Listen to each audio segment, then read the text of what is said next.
Hey, what is going on, guys? It is Alchemy-Chan, and welcome back to the channel. I know I have not been here for a while, and I will explain that. Yeah, we're explain that in a totally different video. It's gonna be explained, whatever. Anyway, let's get into talking about Sonic Frontiers. This is what we're talking about today. This is the biggest thing that we're talking about, and I know I missed a lot of news and new videos and stuff like that. So this is going to be a video on my final thoughts of Sonic Frontiers. Don't think just because I wasn't making content I didn't see anything about Sonic Frontiers. I definitely saw everything about Sonic Frontiers, and I definitely have some opinions about it. Before we get into everything with Sonic Frontiers and discussing everything, I do want to say that you guys should subscribe, because hey, the playthrough is coming up soon, and it's going to be very interesting to see just raw emotions and passion throughout the playthrough. So yeah, stick around. But make sure you subscribe and you hit that notification bell so you guys know when I always upload. And yeah, so I don't know where to start with this, and this is not scripted, so get ready for stuttering me again. And also, this is going to be done in one take, and I'm not doing multiple voice clips because I just think it's going to be easier to edit if I just do just one take. So here goes. All right, so let's first start off with just how Sonic Frontiers was first showed off. I mean, I feel like that's what everybody does as far as a retrospective. So let's go into when Sonic Frontiers was first revealed by the IGN first.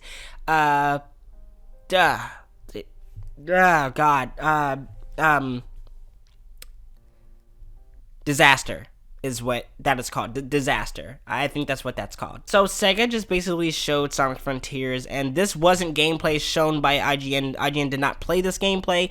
It was strictly from Sega sent to IGN to show off. So I don't know why Sega thought it was a good idea to just be like, hey, let's make Sonic walk slow and have a weird walk cycle and have the most boring gameplay out of our first reveal, our first showcase of this new Sonic game.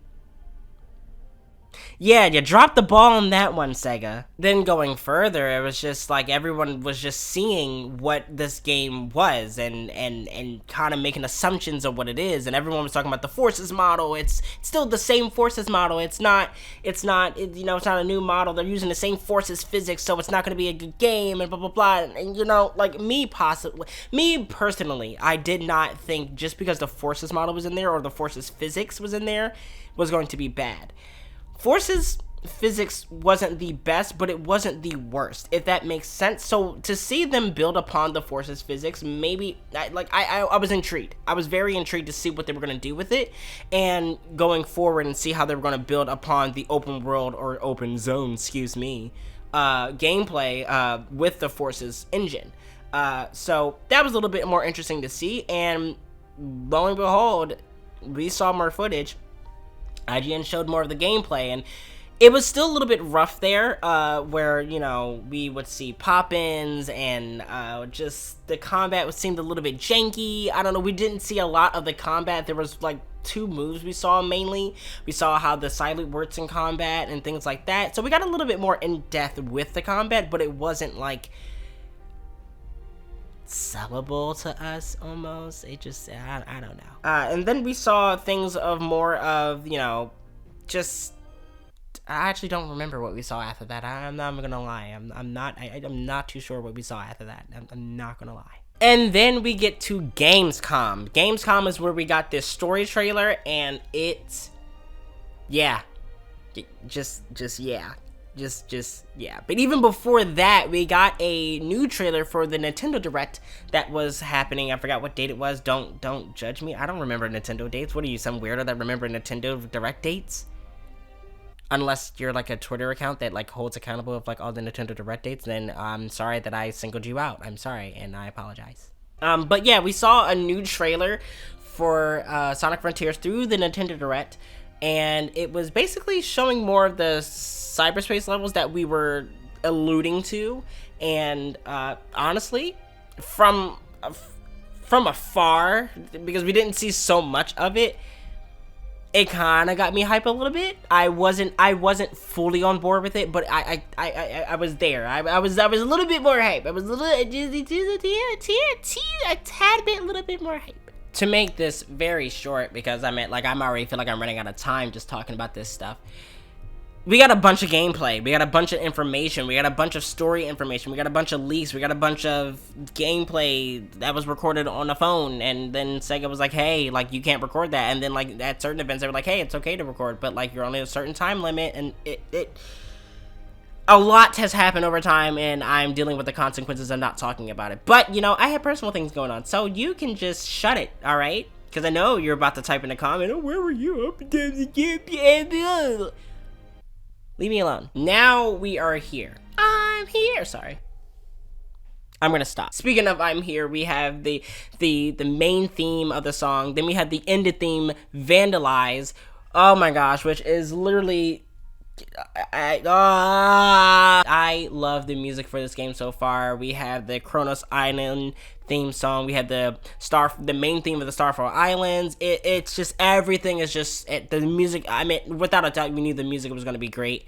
Going forward, we just have a lot of gameplay. We actually have HD, crisp, clear gameplay of Sonic Frontiers that came out just recently. And God, we also got to look at the second island, Ares Island, and then we got a second look at Chaos Island, which is the third island. It just, everything so far looks amazing. The open zone, I'm really intrigued to explore the open zone, so much to a point where I feel like there's so much to explore, and my ADHD mind is going to be triggered because there's so much to explore, there's so much to look at, that I almost really want to live stream instead of doing pre-recorded like gameplay videos of this playthrough. I kind of just want to do a live stream like how I did my Spider-Man PS4 or Spider-Man Miles Morales playthrough, but I don't know. I'm still torn on that. Let me know in the comments. It's live stream or pre-recorded video. We'll see where that goes. Everything in the open zone looks amazing. The game is beautiful. I feel like it's definitely topped Sonic Unleashed. Which was my favorite game. It still is my favorite Sonic game. People can crucify me, whatever, I don't care, because I will stand on that rock until I die. Sonic Unleashed is my favorite Sonic game. I don't care. I will play it every day. Technically, I do. Kinda. It's a stress reliever. Don't know how Sonic Unleashed is a stress reliever. What was the point I was making? The platforming, I guess you can say quote-unquote platforming of the open zone environment looks very fun to traverse through. The mini-bosses, the guardians, the boss battles that we saw so far, the boss battles that we weren't supposed to see, just looks amazing. I love everything about it. Now let's get into things that I don't like, so because that's a more constructive conversation. Cyberspace. Oh, how I don't really appreciate you. Shut up, car. Cyberspace is weird because when we first saw like more gameplay of Cyberspace, when we saw the Green Hill, when we saw the Sky Sanctuary levels and the city level, whatever it was, it just seemed like it was hard to control, which was later confirmed by people who played it at EGX event. They said it was very difficult to control Sonic in that space. See what I did there? Alright, I'll stop. Yeah, but honestly, they said the controls were lackluster and kind of a downgrade from what Forces was, and they said Sonic moved a little bit slower, which kind of made me feel like I'm not really excited to go into cyberspace until we got the new footage, which was taken from Skyrail and put into the cyberspace levels, which I like. Skyrail is one of my favorite levels from Sonic Adventure 2, so I'm mad that they're reusing the same assets over and over again, but you know, it's Skyrail. I can let it slide. Maybe that's my hypocrisy. I don't know. But I meant, okay, alright. Let's talk about the reused assets, because there are only 4 level themes. There's Green Hill, Chemical Plant Zone, Sky Sanctuary, and the city level zone that still doesn't have a name. Whatever.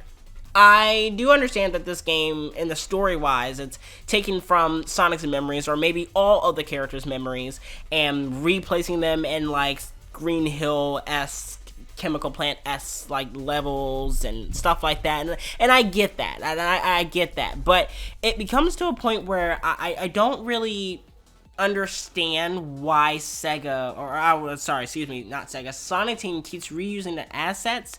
I mean, I can see that they're like their intentions are well. Their intentions are good, and it's not like they're being quote unquote lazy. It's hard. It's like a gray area for me, and I don't really know how to explain it, but I do feel like they should have did like new level themes, or at least have more level themes. Like take from Tropical Resort and take that level aesthetic and that assets, and you literally could just borrow from Blind Squirrel when they were remaking Sonic Colors Ultimate, and just redo like, you know, the level in that aspect, you know. Or you could probably take from Metropolis Zone. I mean, even though we just got that from Sonic Forces, but you know what I mean. Or you could have took from Sunset Heights. I mean, there's already Sunset-esque levels in the cyberspace levels, so you could have just did Sunset Heights and do it from there. I mean, I'm pretty sure like Forces has a bad taste in everybody's mouth, but at least it's something different from Green Hill.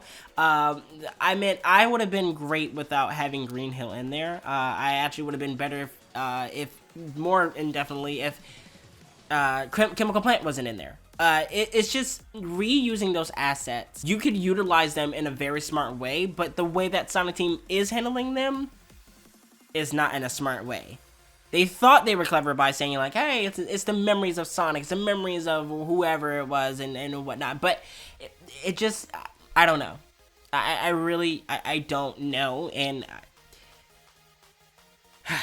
alright, but like regardless, I meant this, it still looks fun to play, especially that Sky Rail level, which even though I think it was like the City Escape-esque level later on, I think that level was pretty cool too. So I mean, like it looks to be some enjoyment out of it. Levels are short, but you know, even like looking at the City Escape and Sky Rail level, those went to like a minute, and then Sky Rail went to like 2 minutes. So like you're given something while also, you know, taken aback by those things, because we have to deal with the Green Hill-esque type of feel to it, and that's fine. I don't know. It's a gray area for me. Cyberspace is a gray area for me because it feels lazy while also being ambitious about it at the same time. I don't know how to explain it. Also, it's not that the main focus. It's really not the main focus of the game. So I honestly don't try to be so hard on it, and I judge more the open zone than I actually do, you know, the cyberspace. Also, judging the open zone, I did want to mention that there's 2D in the open zone, which I did not agree with. It's rubbing me off the wrong way. I don't know how I feel about it. I feel like if you got 2D in the cyberspace, you shouldn't have 2D in the open zone, but I mean, okay. I don't get it. I don't get it. Like, why would you put 2D in two spots? Remember when I said you have to subscribe, or like you should subscribe in the beginning of the video? You don't have to. You can leave. You can leave. You can never come back to this. Honestly, I feel like, you know, the cyberspace should have been, you know, not left out, but I don't know. I don't know. You can change Sonic's, like, you know, his starting speed, his turning speed. Like, you can alter Sonic to how you want him to be, but that's not available in the cyberspace levels, which I feel like should have been the thing. And maybe they were fearful that people would like make Sonic like super fast, or like super, you know, turn super quick so they can fall off the stage or whatever. Then let that be our problem, because that's up to them, not y'all. Y'all did y'all part and gave us the ability to make it how we want it to be. So I feel like you guys should have honestly just had that for the cyberspace levels. Then I feel like it wouldn't be a problem. Maybe the reused assets would have been a problem, but at least we could have Sonic to how we want him to be, and not just a preset way in the cyberspace levels, because how he's looking to move in the cyberspace levels doesn't look appealing to me. And it looks like it's a struggle to even control Sonic in the cyberspace levels. And coming from Forces, and I can't believe I'm saying this, Forces Sonic even controlled good.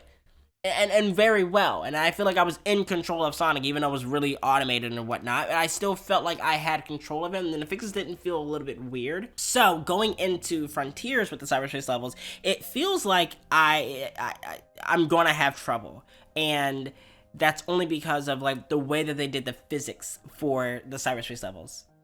That's just it. That's all I have to say about cyberspace. Maybe later on we'll talk about cyberspace. I don't know. Let's get into the story before we close everything out. I think I will say everything I have to say. So the story has huge potential, because as we know, Ian Flynn is writing the story, or rather the dialogue for the story. But just from afar, the story is taking a darker tone, not darker, but more serious tone, while also having that comical feel to it. That perfect balance, something that Pontiac and Graf cannot get together. I'm glad they're gone. But honestly, the story it looks like it's something that is going to really be my highlight of Sonic Frontiers, because coming from an era of Sonic Adventure games where the story was a little bit more in-depth, and especially Sonic Unleashed, which that story, I mean, granted, like, they took a pause with the story in the middle of the game, but I mean, there was still story, and the story that we had was very interesting and intriguing and engaging, and I felt like I was on a world adventure. Like, that last scene at, like, literally when Chip says, like, I will always be with you, literally, just play the scene, just play the scene, and then we'll talk about how much depth that ending had. Huh?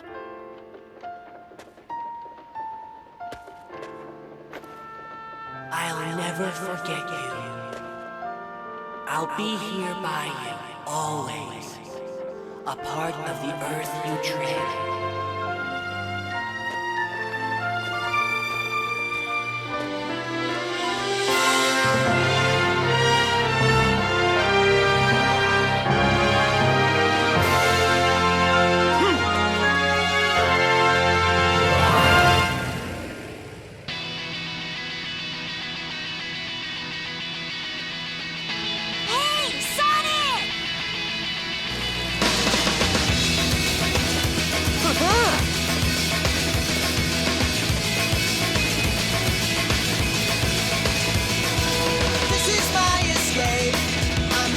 Literally, that ending makes me feel like I'm leaving a movie theater, and like, you know, like after you watch a movie and you're watching that last cinematic piece and the ending, and you're just like, I feel satisfied. I feel like I've completed something. I feel like I've watched this movie, and I feel like I know these characters, and I want more. So that's how I felt with Sonic Unleashed. I felt like I was getting that conclusion, and it just felt like a grand adventure at the end. And I feel like that's what we're getting for Frontiers with the story. It feels like it's going to be a big adventure again, just like how Sonic Adventure 1 and 2 and Unleashed felt, that grand finale, that grand story that we're getting again. And I'm really excited for it. There's a lot of possibilities. There's a possibility of Sonic having a new form, because we already know that he's going to be Super Sonic in the Titan battles, and this story is very intriguing. And I feel like they're going back to how they used to do stories back then, and that's what interests me more into the story, and why I feel like we're not gonna get the, I'm sorry, but I have to say it, the Baldy McNose hair, and we're not gonna get that. And maybe we will, maybe in a very clever rendition, but it's not gonna be so on the nose. You can unsubscribe now. You know, I feel like this is a story that's going to be talked about. This is a story that's going to be remembered, just like Adventure 2's story was remembered. And in my opinion, how Unleashed was remembered. So it's something to really take into consideration, because I feel like this is the new path for stories in Sonic games, where they're going to go back to that shonen style. And I believe we had a conversation on this channel about the shonen Sonic and versus the, you know, the more comical Sonic, and how the characterization of Sonic was totally different during the, I guess, the dark ages of Sonic versus the meta era. And I feel like we're coming out of the meta era and we're reaching a new era of Sonic, and I don't really know the name of it yet, and I don't think anyone really discussed the name in the community, but but there is a new era coming, and I feel like this era is going to be possibly a mixture of the dark era and the meta era, where we get that, you know, that perfect blend, and the story's not too serious, but the story is not, you know, just a joke. So I'm really excited to see what they do with the story. I'm really excited to see what they do with Sage and Eggman and the world, and the fact that there's ancient technology and how that affects, like, you know, where the Sage come from. And then there was an interview answer where Azuka-san basically said, "Hey, you know how Sage is red?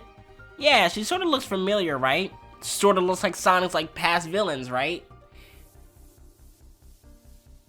Izuka, what do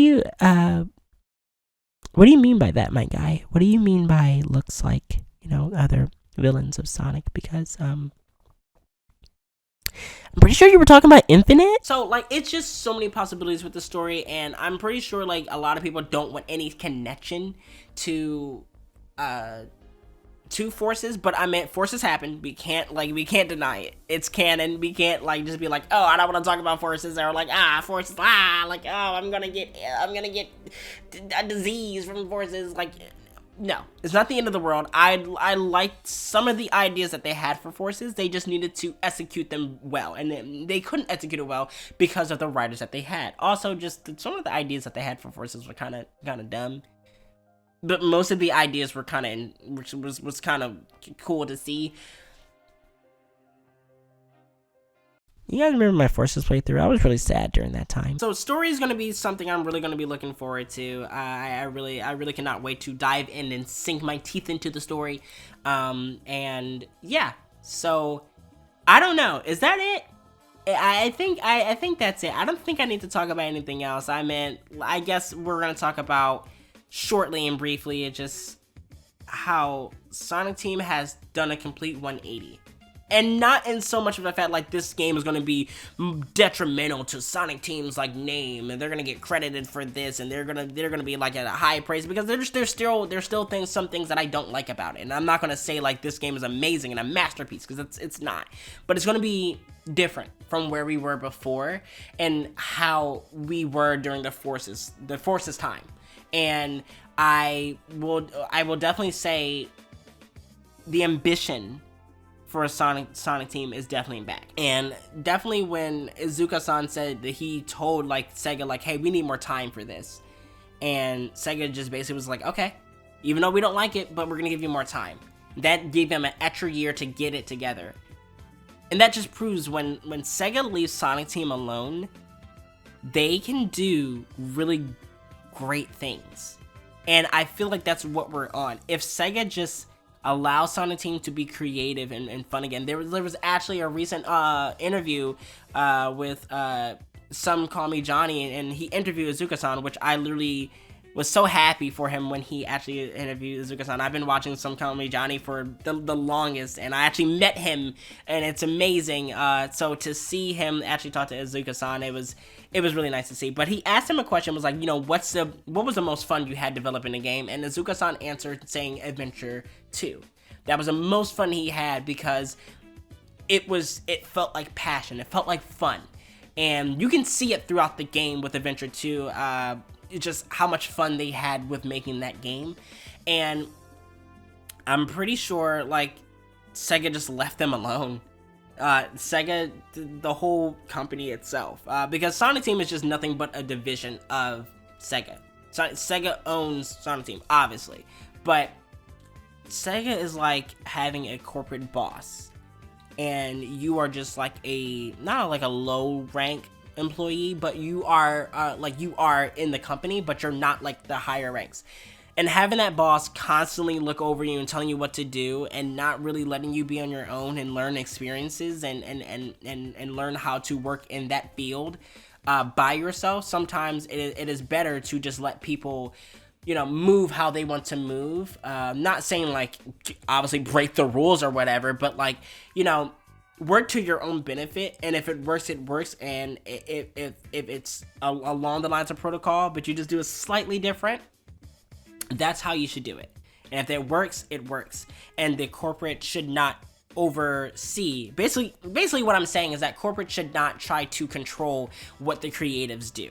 They should let the creative team express more and not be so bound by what they want or what they think is going to sell. And at the end of the day, they are a company, they have to think about money, but at the same time, you should not limit money to people's imagination, because there's no amount of money on a person's imagination and a person's passion and a person's creativity.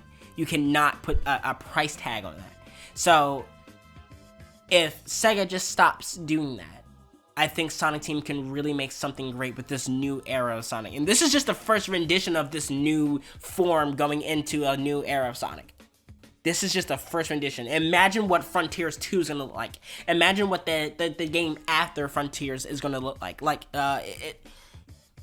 It's very interesting. It's very exciting to see them form a new age, a new era. And I just hope that Sega allows them to be them, allows them to be the Sonic Team that we had back in the adventure days, back in the classic days. And maybe, I admit, some people didn't like it, but they still had ambition back in the Dark Age times. You know, I feel like a lot of the times, Azuka-san really wants to make a great Sonic game. He wants to really push the limits of what is traditionally a Sonic game and take that and form it to his own, you know, ideas, but while also keeping that same Sonic-y feel. And knowing that he wants to do that all along, and honestly, and you know, we trash talk Azuka-san on here for fun. We trash talk him, but his heart is in the right place. And you know, also with Morio Kishimoto-san, you know, I said some things about him. I said, like, you know, what is this dude doing? He doesn't know what he's doing. He's seeing his work on Frontiers and understanding that, you know, his heart is in the right place too. I'm really excited to see what Kishimoto does next, and I do hope that they do keep him as director. I do think he does make some weird choices, but he loves Sonic just like the rest of us. And I feel like his love for Sonic gets overshadowed by what Sega decides for the team, in which is interpreted by us that it's, oh, well, it's you know, it's all up to Sonic Team, but they messed it up, and Kishimoto and Izuka side, they all messed it up, you know, like, because we're looking from the outside. And I feel like the real truth is that Sega's just controlling Sonic Team to their liking, and it's just a mess. It's just a mess. But I'm rambling. Sonic Frontiers coming November 8th. Playthrough is going to be amazing. I'm going to have so much fun. I feel like I'm going to have as much fun as when I did the Sonic Unleashed playthrough. I haven't been this excited for a Sonic game since Unleashed. So it's very nice to have that feeling again, and I can't wait to experience the story, the gameplay, the open zone gameplay, maybe the cyberspace levels, if you know, help me. And I'm just excited to really dive into a new Sonic game. It's been 5 years since Forces, and this is something very exciting. And it's exciting for all of us Sonic fans, regardless if we have issues with how they executed some things. It's still an exciting moment because it's a new Sonic game. We are going into a new era of Sonic. And for years, I can say for years, Sonic has been a huge part of my life. And I can't explain how many people are just like, oh my gosh, you're talking about Sonic again. Oh, look at it. Because it shows my happy place.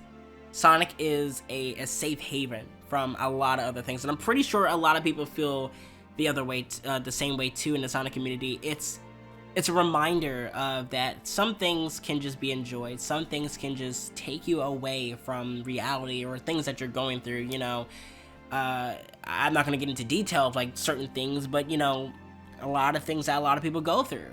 You know, it could be a break away from the craziness of the world, and that's what Sonic is for me, and that's what Sonic has always been for me.